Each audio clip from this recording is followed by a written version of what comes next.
nations on the planet, they have a lot to be proud of. They've done their nation proud, have Morocco.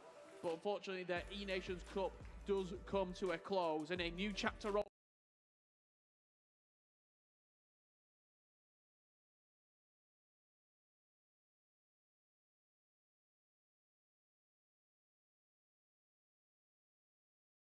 So I won't dwell on that too much. So a quick word, though, on what we were hearing from the Netherlands camp there. Levy's obviously this big coach as well, because in the previous game, I think he was the person that actually subbed out the players, he said. He said it was his call to do so. Controversial. Shall they start slightly differently in the semi-finals? Because do they become too predictable in terms of who they partner up? And the Saudi and Italy team will have watched that, of course, whoever goes through to play them, and just starts to figure them out a bit?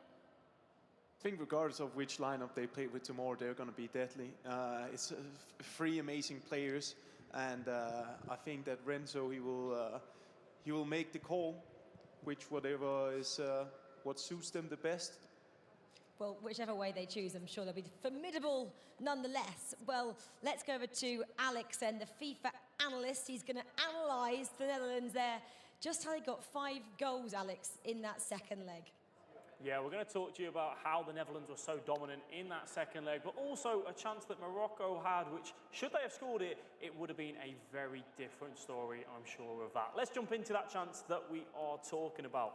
Morocco, they worked the ball ever so well, and there was a little bit of a defensive error from the centre-back. Eto'o gets into this position, and you're thinking, this is a really, really interesting scenario. Eto'o possibly could look to take the finesse into that corner, but Courtois, he's a difficult keeper to try and beat.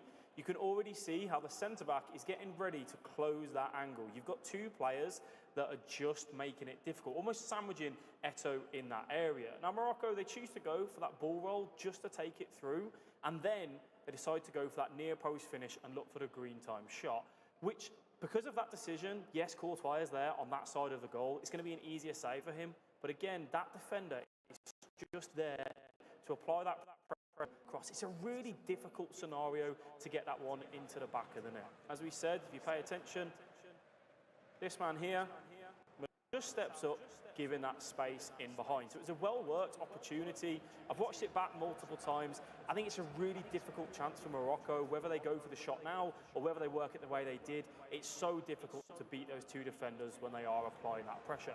Should that have gone in, though, it may have been a different story. Moving over to Netherlands with their 3rd goal in the tie, which really was vital for them. What do? They keep the ball out just for a few seconds in this area. What does it do? Well, it brings over players to come and put some pressure, and it gives you freedom for your centre mid in Gullit to have that space just on the edge of the box. Mbappe, unless you manually select him, he is not going to get goal side and put that pressure on. So what does that mean? Well, when you can see so many players inside the 18-yard box, it gives you all the freedom on the edge to look for that finesse. Gullit, there's no hesitation. It's a touch, and then it is, let me get this.